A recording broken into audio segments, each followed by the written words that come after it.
I guess like instead of bashing them, I guess I should like try to give some tips to incels, right? Like how I got out of inceldom. I would say first thing first, just clean up your act, right? I mean, if you're a cheapskate like me, you don't want to go to a barber or how do white people say barbers? Like salons, supercuts. I don't fucking know. If you don't want to go spend like $20 for that, then like clean your act up, like shave your face, like shave your hair accordingly, where it's like a neat presenting. It doesn't have to be like the most beautiful thing in the world. You don't have to be like Giga Chad, the guy with like a 12 pack and he like has veins on his fucking eyebrows. Just like look presentable. That's the very first step. Because I've noticed something as a pseudoscientist who knows nothing about scientists or science in general.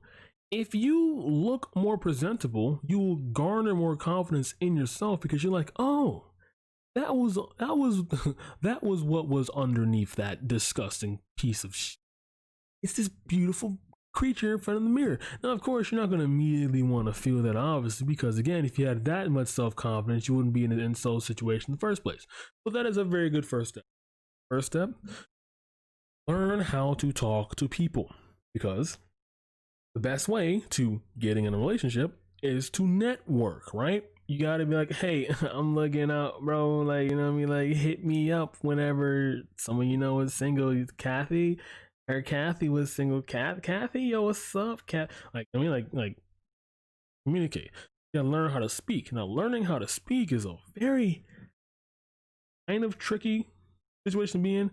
Because to learn how to speak, the best way to do it, it's not on YouTube. You don't buy like some stupid seminar like get rich quick scheme or whatever. I mean, you don't like how to have a threesome in 2 days. No.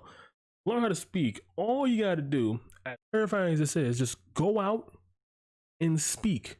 Just go out there. I mean, this is probably the worst time to try to do that, but hypothetically, in a post-corona world, you go out there, find a person, just like, hey, how you doing? Strike up a small talk conversation, get the vibes, measure the vibes, get that going. It's like, just go away after like a clean 3-5 minutes, cut it clean because they're strangers, they don't want to talk to you that long, and then take notes from what you just learned there. What did you learn from that conversation? Like, okay, I learned that I am very impatient and I can't wait because I'm really nervous. I have to fill in the blank space. So you have to adapt accordingly. So what's the best way to fill in blank space? Feign interest. You know, have a zinger ready in the background. Or if you're not like a witty comedian like me, just have another like dialogue line in the background, like basically NPC, right? You know how you're talking with an NPC in a game, and I should have fucking recorded this, and they're along the lines of like, hey, whippersnapper, how you doing? And then you have like 3 texts, either like doing fine, I'm going to kill your family, or where is the crown jewel?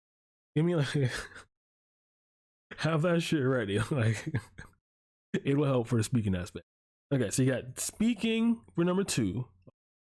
You got presenting yourself well, being presentable, number 1.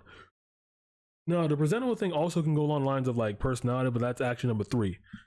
Developing a personality. So I feel like you can't develop personality because it varies. It's not like one concrete thing. However, I do understand this, right?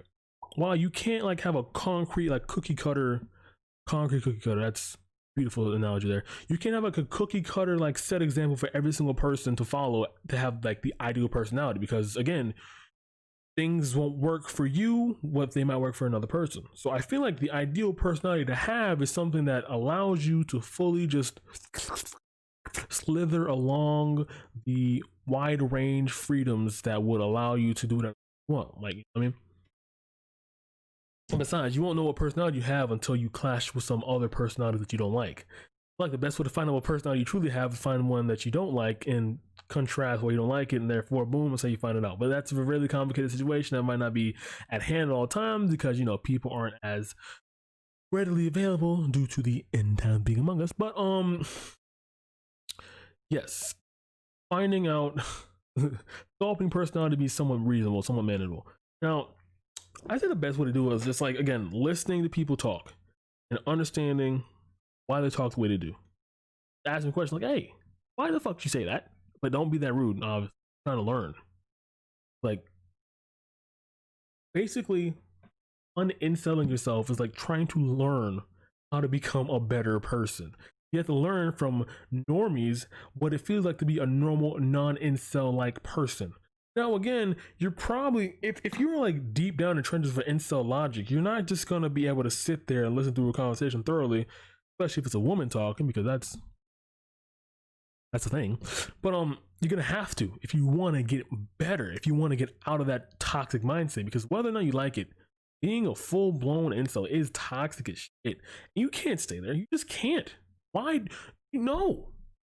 You can't be like a 40-year-old man incel. You can't be Sargon, even though he has a wife and a kid. You can't do that, brother. That's not a good life to live. You know what I mean? Like, I mean, yeah, you get your whole group together, just throw Reddit gold at you. I mean, 4chan, Green Arrow text, whatever. But like, it's not enough. Not a fulfilling life. You know what I mean? Like, there's more than just hate. I mean, hating stuff is fun, but like, if that's the only thing you like, the only thing your life is worth living for, like, you need to readjust priorities there. But what was I on? What was I on? I was on something kind of, oh yeah, developing personality. So you're basically learning how to be a normie, and once you learn enough, you're able to use that knowledge you learn from conversing with normies to converse to more normies. And once you're able to continuously keep doing that until you're more comfortable, next thing you know, you're on your way to becoming unincelled. Now, again, no results are guaranteed, no money back, because I don't pay you and you don't pay me. So therefore, these results aren't necessarily required for you to become the unincelled ideal normal person, but they are tips that I use, that I apply to my life, and have helped me relatively, for the most part, because I still have like very incel traits, right? The incel trait I do have to this day is what I would say is the only positive side of being an incel, is that like you're very comfortable in your skin, in a manner of like, no matter how like disheveled you are, or like how like shitty you're feeling, you still feel like you're like okay with it. Like, fuck what everyone thinks. I'm gonna have a neck beard and I'm gonna have like frizzly hair. I'm gonna have like the same shirt every day. Stuck with everyone thinks, right? Like, you're comfortable in your skin, but not in the aspect of like where you're comfortable enough to talk to anyone else. No, you're just comfortable in living in your own shit. That's basically the analogy there. And I feel like that's good, because in some cases you can't get out of shitty situations. So being able to be comfortable in shitty situations after time until you're able to get out of it is a very good trope to have, because that's akin to patience, more or less, but not necessarily, because you're just comfortable with settling for the least available option you have. But again, it could be equivocated to patience, but not necessarily. That was my point there.